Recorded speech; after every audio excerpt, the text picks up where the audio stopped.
Hi friends, આજે આપણે એક બિલકુલ નવો જ ફરાળી હલવો બનાવીશું. આ હલવો માત્ર ઉપવાસ માટે જ છે એવું નથી. ખૂબ જ સ્વાદિષ્ટની સાથે સાથે ખૂબ જ પૌષ્ટિક અને એનર્જી આપે એવો છે. તો માત્ર ઉપવાસમાં જ નહીં, એમને પણ તમે બનાવીને બાળકોને અને ફેમિલીને ખવડાવી શકો છો. તો 2 કપ જેટલા મેં મખાણા લીધા છે. વાટકીનું માપ પણ તમે રાખી શકો છો. તો 2 વાટકી જેટલા મખાણા લઈ શકો છો. વધારે ઓછા તમે કરી શકો છો. હવે અહીંયા અડધો કપ જેટલા કાચા સિંગદાણા લીધા છે. એમાં થોડું નવસેકું ગરમ પાણી નાખી અને 15-20 મિનિટ પલાળી રાખવા.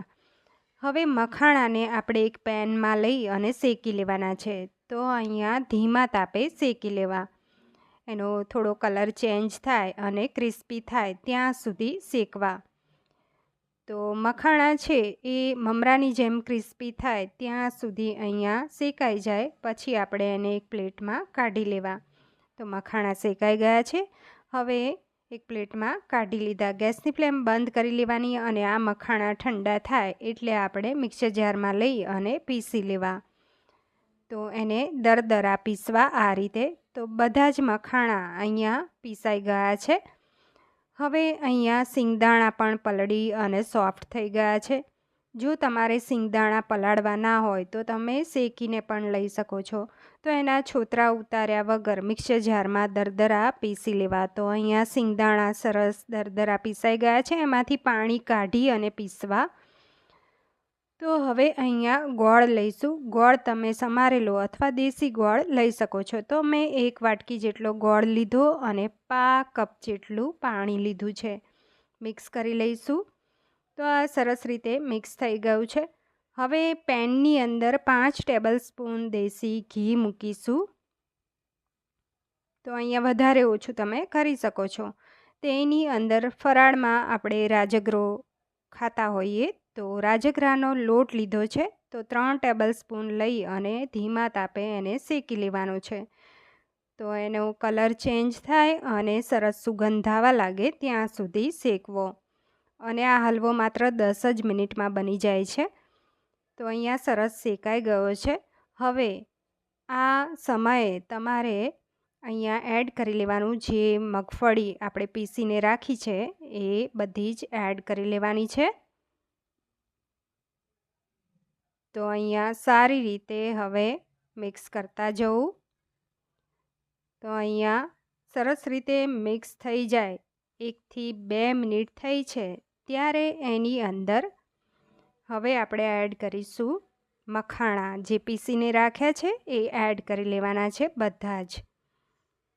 તો બધું જ સારી રીતે મિક્સ કરી લેવાનું છે. ગેસની ફ્લેમ સ્લો જ રાખવાની છે. હવે અહીંયા 1 વાટકી જેટલું દૂધ ઉમેરીશું. તો દૂધની જગ્યાએ તમે મિલ્ક પાવડર પણ લઈ શકો છો. તો આ હલવો છે એકદમ માવાદાર બનશે. જો અહીંયા દૂધ ઉમેર્યું છે અને દૂધ બધું જ એબ્ઝોર્બ થઈ ગયું છે ત્યાં સુધી આપણે શેકવાનું છે એને. તો અહીંયા સારી રીતે મિક્સ થઈ જાય અને પેનને છોડવા લાગે મિશ્રણ ત્યાં સુધી એને શેકવું. હવે અહીંયા ગોળનું જે ગોળ છે આપણે પાણી નાખીને પીગાળીને રાખ્યું છે એ ગાળીને એડ કરી લેવાનો છે. એટલે કચરું હોય તો નીકળી જાય. તો અહીંયા ગોળની જગ્યાએ તમે ખાંડ પણ ઉમેરી શકો છો. પણ આ હલવો છે એ એકદમ હેલ્ધી બનશે. તમે આ બધા જ ઇન્ગ્રીડિયન્ટ્સ લેશો તો ખૂબ જ હેલ્ધી બનશે. હવે સારી રીતે મિક્સ કરતા જવાનું છે. તો અહીંયા એકદમ માવા જેવું ટેક્સચર થઈ ગયું છે અને ફટાફટ બની જાય છે. જો ગોળનું પાણી પણ બધું જ એબ્ઝોર્બ થઈ ગયું છે. હવે એની અંદર ઇલાયચી પાવડર એડ કરી લઈએ. તો અહીંયા 4 થી 5 નંગ ઇલાયચી વાટીને લેવાની અને કિસમિસ લીધા છે 2 ટેબલ સ્પૂન. 2 ટેબલ સ્પૂન અહીંયા બદામ ખલમાં જ મેં બધું દરદરું વાટીને લીધું છે. 2 ટેબલ સ્પૂન જેટલા કાજુ લીધા છે. સારી રીતે મિક્સ કરી લેવાનું છે. હવે 1 ટેબલ સ્પૂન ઉપર ઘી નાખીએ. તો અહીંયા સારી રીતે મિક્સ થઈ ગયું છે.